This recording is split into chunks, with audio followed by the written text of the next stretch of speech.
അടുത്തതായി സംസാരിക്കാൻ ഡോക്ടർ മുരുകദാസിനെ ക്ഷണിക്കും. മാന്യനായ ശ്രീ പട്ടത്താനം സാറ്, അതുപോലെ വെള്ളനാട് രാമചന്ദ്രൻ സാറ്, അതുപോലെ ജയകുമാർ സാറ്, ഇതിൽ പങ്കെടുക്കുന്ന ഏറെ പ്രിയപ്പെട്ടവരും ബഹുമാന്യരും. ശ്രീനി സാറിൻ്റെ ഒരു സാന്നിധ്യം വളരെ സന്തോഷവും കൂടുതൽ പ്രതീക്ഷയും നൽകും. വിറ്റി പറഞ്ഞ ഒരു വാക്കുണ്ടല്ലോ, ഇനി നമുക്ക് അമ്പലങ്ങൾക്ക് തീ കൊളുത്താം.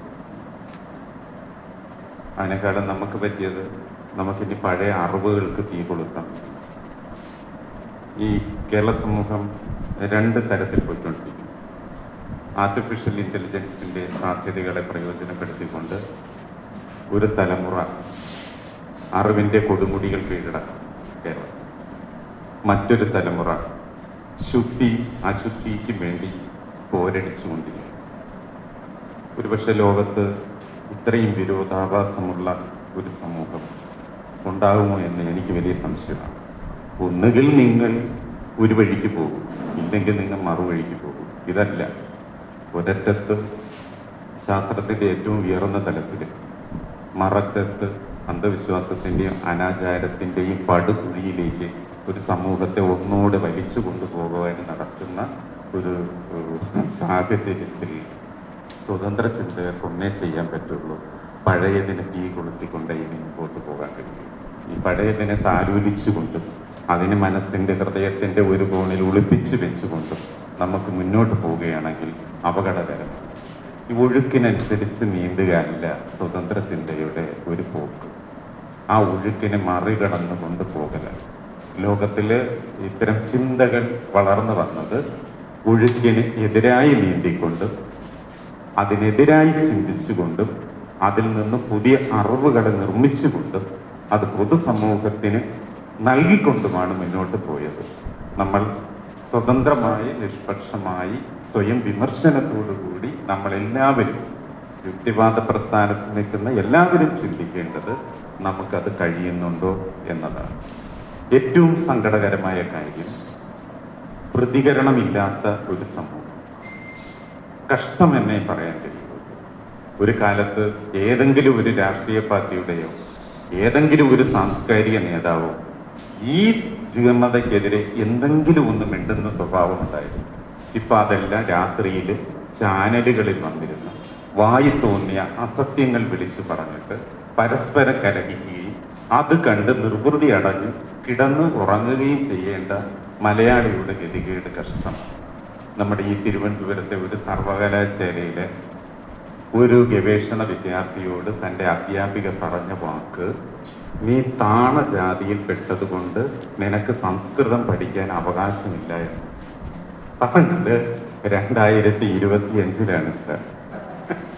സാറും PhD എടുത്തിട്ടുണ്ട്, ഞാനും ഡോക്ടറേറ്റ് എടുത്തിട്ടുണ്ട്. അത് സംസ്കൃത ദേവഭാഷയാണ്. ആ ദേവഭാഷ നീ ആ വംശത്തിൽ പിറന്നവനല്ല എന്നാണ്. പക്ഷെ ഞാൻ പഠിച്ച സംസ്കൃത ഭാഷ അത് ഭാഷ എന്ന നിർവചനത്തിൽ തന്നെ പെടുന്ന ഒരു ഭാഷയല്ല. ഭാഷ ആശയവിനിമയ ഉപാധിയാണ് ഭാഷ. സംസ്കൃതത്തിൽ ഏത് മനുഷ്യനാണ് ആശയവിനിമയ ഉപാധിയായി സ്വീകരിച്ചത്? അങ്ങനെ ഒരുപാട് മനുഷ്യരെ ഈ ചരിത്രം മൊത്തം പരിശോധിച്ചാലും കണ്ടെത്താൻ കഴിയില്ല. അത് വിശേഷ വ്യവഹാരത്തിൽ മാത്രം നിന്ന ഒരു ഭാഷയാണ്. ഞാൻ പറഞ്ഞത്, ഈ ടീച്ചറുടെ വായിൽ നിന്ന് വീണ ഈ വാക്ക് യാദൃച്ഛികമായി ഉണ്ടായതാണോ എന്നോ അവരിൽ നിന്ന് മാത്രം ജനിച്ചതാണോ എന്നുള്ളത് അല്ല നമ്മൾ കാണേണ്ടത്. നമ്മുടെ സമൂഹം നല്ല നിലയിൽ മാറിക്കൊണ്ടിരിക്കുന്നു എന്നതിൻ്റെ ലക്ഷണമാണ് നമുക്ക് കാണുന്നത്. ആരോഗ്യ വകുപ്പ് ഏതെങ്കിലും നാട്ടിൽ ഒരു സ്ഥലത്ത് ഒരു രോഗം ജനിച്ചു എന്ന് കണ്ട അവർ ഓടിയെത്തിയിട്ട് ആ രോഗം പടരാതിരിക്കാനുള്ള പരിശ്രമം നടത്തും. കേരളത്തിൽ നന്നായി നടത്തും. പക്ഷെ ഇങ്ങനെ ഒരു രോഗം കണ്ടാൽ നമ്മൾ ആരും മിണ്ടില്ല. അത് പടരുന്നിടത്തോളം പടരട്ടെ എന്ന് പറഞ്ഞ് നമ്മൾ മിണ്ടാതിരിക്കും.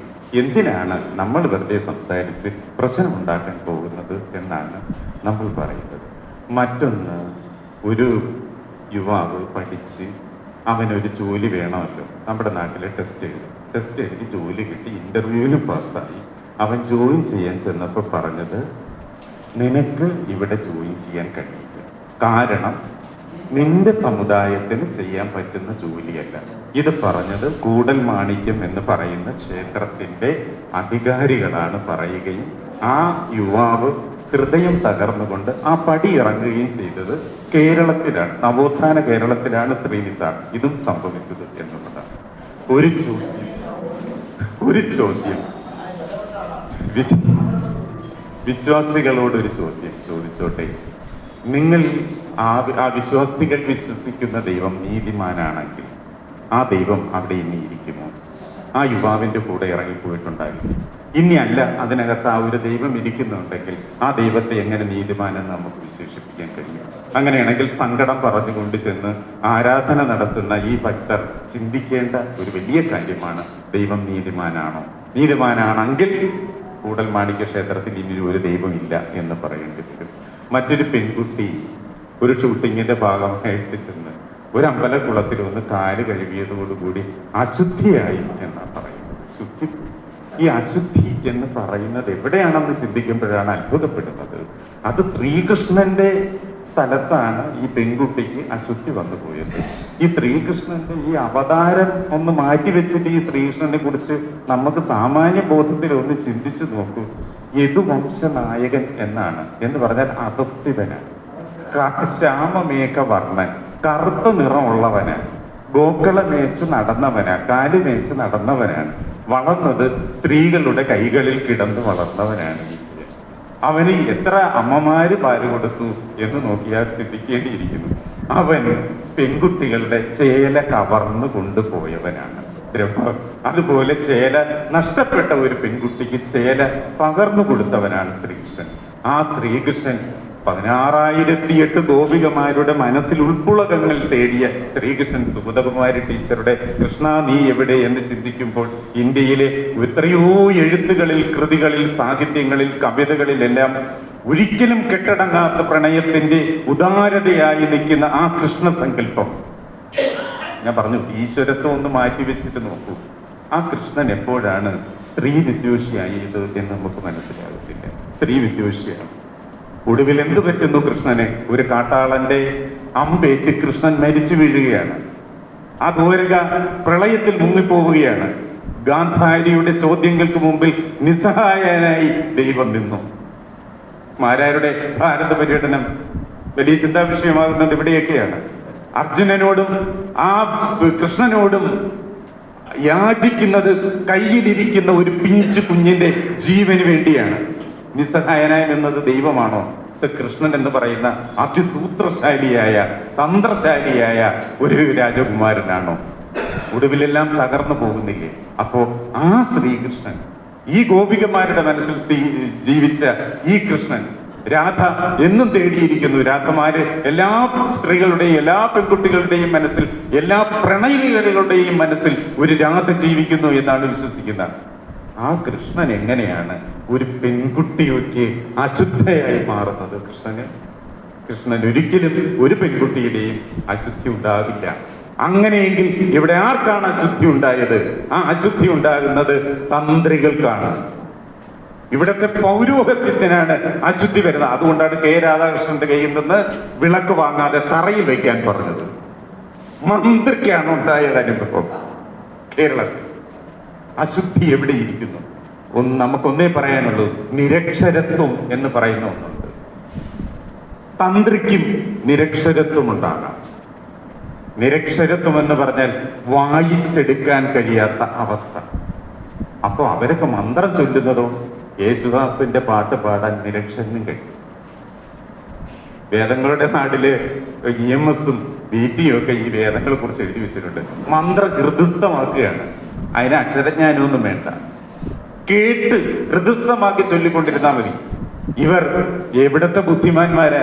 ഇവർ ഏതറിവിന്റെ കാലത്താ? പക്ഷേ ഈ നിരക്ഷരനായ തന്ത്രി പറയുന്നത് നടപ്പിലാക്കുന്ന ഭരണകൂടത്തെയാണ് കൂടുതൽ അപകടകരമായി കാണേണ്ടത്. അങ്ങനെ തന്ത്രിമാർ നയിക്കുന്ന, തന്ത്രിമാർ നിശ്ചയിക്കുന്ന ഒരു സാമൂഹ്യ വ്യവസ്ഥതയിൽ നമ്മൾ ജീവിച്ചു പോകുന്നുവെങ്കിൽ തീ വയ്ക്കേണ്ട സമയം അതിക്രമിച്ചു പോയിരിക്കുന്നു. അത് അറിവിനാണ്, പഴയ അറിവിനാണ്, പഴയ വിശ്വാസങ്ങൾക്കാണ്, പഴയ ആചാരങ്ങൾക്കാണ്, പഴയ അനുഷ്ഠാനങ്ങൾക്കാണ്.